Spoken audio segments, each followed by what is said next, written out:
August 9th, 2025. Somewhere in central Ukraine, a lone drone rises into the pre-dawn gloom. No escort, no uplink, no return path. A single aircraft on a single mission, headed straight toward the beating heart of Russia's drone war. The Alabuga drone complex, home to thousands of Shahed attack drones. For months, those Shaheds have rained down on Ukrainian cities, factories, hospitals, power grids.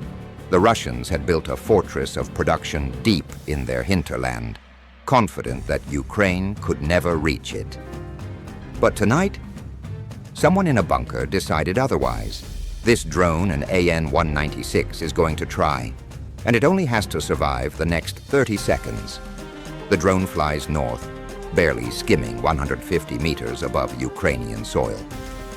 I'm with a Gepard air defense crew parked along a hedgerow. These crews have shot down dozens of Russian drones in the last months.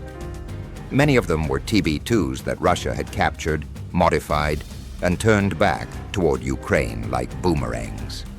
So when the radar operator suddenly tenses, I know something's wrong. Contact, 8 kilometers. His voice is flat, controlled, but the gunner beside him swears softly.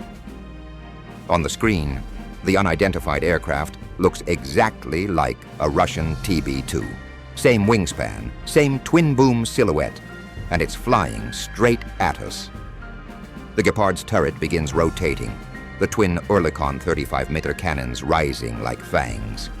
The fire control computer ticks upward, 80% hit probability, 87%, 94%. At this range, those autocannon rounds, each shell bursting into 150 tungsten pellets, would turn the drone into confetti. The gunner's finger rests on the trigger guard. He's killed dozens. This would be easy. But then, a hesitation. Wait, he mutters. Midnight briefing. Altitude corridor. Speed corridor.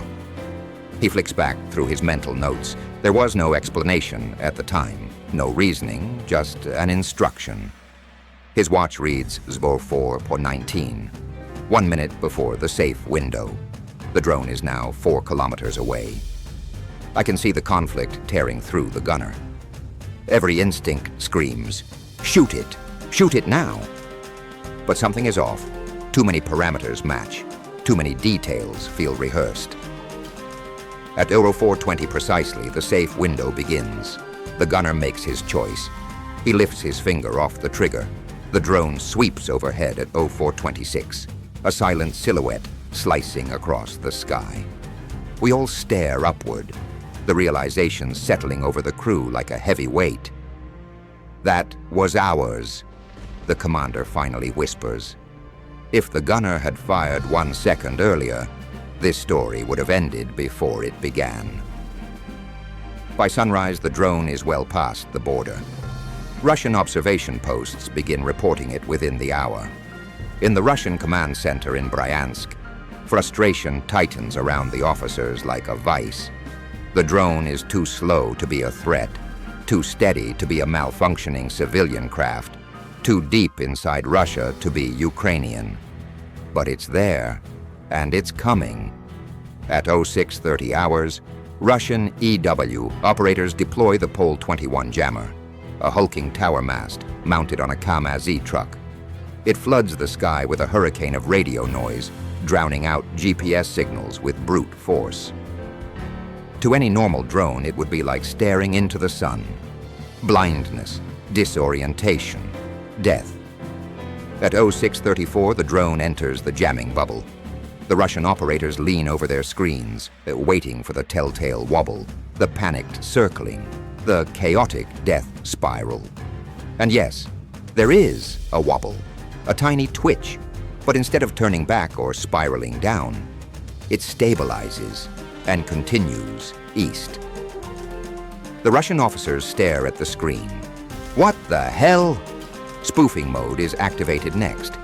Fake GPS signals blast into the sky, painting a false location hundreds of kilometers away. The drone doesn't flinch. The truth is far simpler, and for the Russians, far more horrifying. The drone isn't using GPS at all. Not one signal, not one satellite, not one byte. Instead, it is using roads, rivers, rail lines, bridges, old-fashioned visual navigation, updated for the age of war. It follows the M3 highway, turning precisely at the S-curve.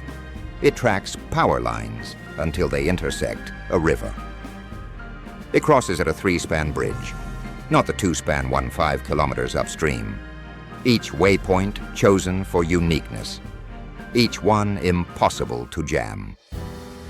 Russia had spent millions building GPS denial bubbles. Ukraine sidestepped it with a drone that simply looked out the window. At 0945 hours, the S-400 battery near Nizhny Novgorod picks up the anomaly. Their radar, 92N6E Gravestone, is one of the most powerful in the world. It can see fighter jets 250 kilometers out. But small drones are different. Physics is physics, even for Russia. The AN-196's radar cross-section is tiny, 0.5 square meters. The detection range collapses from 250 kilometers to just 107. And worse, the drone flies at 50 meters, hugging the curvature of the Earth. For hours, it remains invisible. Then the drone climbs briefly to clear terrain, and Gravestone sees it instantly. On paper, this is a job for the Pantsir missile and gun system, but the geometry is a nightmare. To hit the drone at 4-kilometer distance and 50 meters altitude, the cannon would need to depress at 7 degrees. The Pantsir's guns max out at 5 degrees. The drone is literally flying under the gun barrel. The Russians debate launching $1 million long-range S-400 missile at a slow, undemanding drone. Doctrine says no. Cost efficiency says no. Their own pride says no. So instead, the logbook reads, possible UAV contact, lost in ground clutter, no action taken. And the drone passes. By the time the next shift reviews the logs at 10:15 hours, the target is long gone, 40 kilometers deeper into Russia. As the drone approaches Alabuga, Russia prepares its last line of defense. This is no ordinary base. It is the crown jewel of Russia's drone program, a sprawling complex where roughly 5,500 Shahed drones await shipment to the front lines. Alabuga's air defenses are layered like onions. At 11:47 hours, the first line activates REP-1, a purpose-built drone killer. The operator fires a 500-watt beam straight at the drone, like shining a spotlight made of electricity. It blasts through 10,000 command protocols. Maybe the frequency hopping attack will work. The Rep-1 attacks microsecond by microsecond, trying to catch the drone between channel switches. Nothing? Next, the SERP VS-5 GPS spoofer, blasting fake satellite constellations into the sky. Nothing. Next, barrage jamming, 14 separate jammers screaming across the spectrum from 100 MHz to 6 GHz. Nothing. And then, one engineer says the quiet part aloud, maybe it cannot receive commands. They check the wreckage later and realize the truth. All antennas were removed, all receivers physically cut out, RF pathways deliberately severed. There was nothing to hack, nothing to jam, nothing to override. The drone is deaf and unstoppable. At 11:52 hours, high noon, the Lutyi reaches the final waypoint.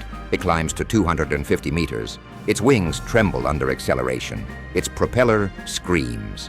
And then the terminal dive begins, straight toward warehouse number 6. Inside sit 5,500 Shaheds, each a flying bomb. The Russians still think the anti-drone mesh will save them. It was designed for 5-kilo quadcopters. The Ukrainian drone weighs 700 kilograms. The steel grid tears like wet paper. A heartbeat later, the nose of the Lutyi punches through the roof. Inside is a thermite warhead. The first plume of molten metal pours downward like liquid sunlight. It touches the first Shahed. That is all it takes. The shockwave shatters windows 5 kilometers away. The fireball climbs 800 meters into the sky, a pillar of flame visible for tens of kilometers.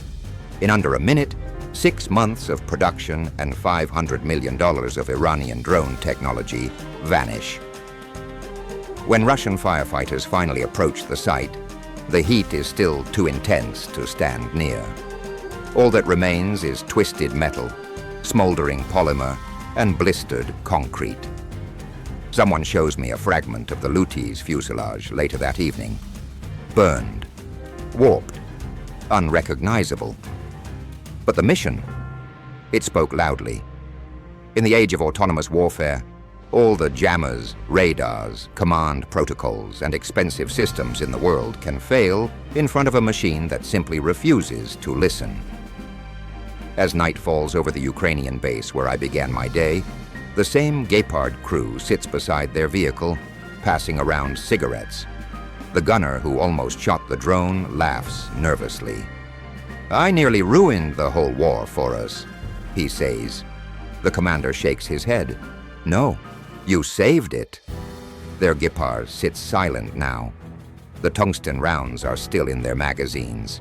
The twin barrels are cool to the touch. Above us, the sky is quiet again. But every soldier here knows something has changed forever.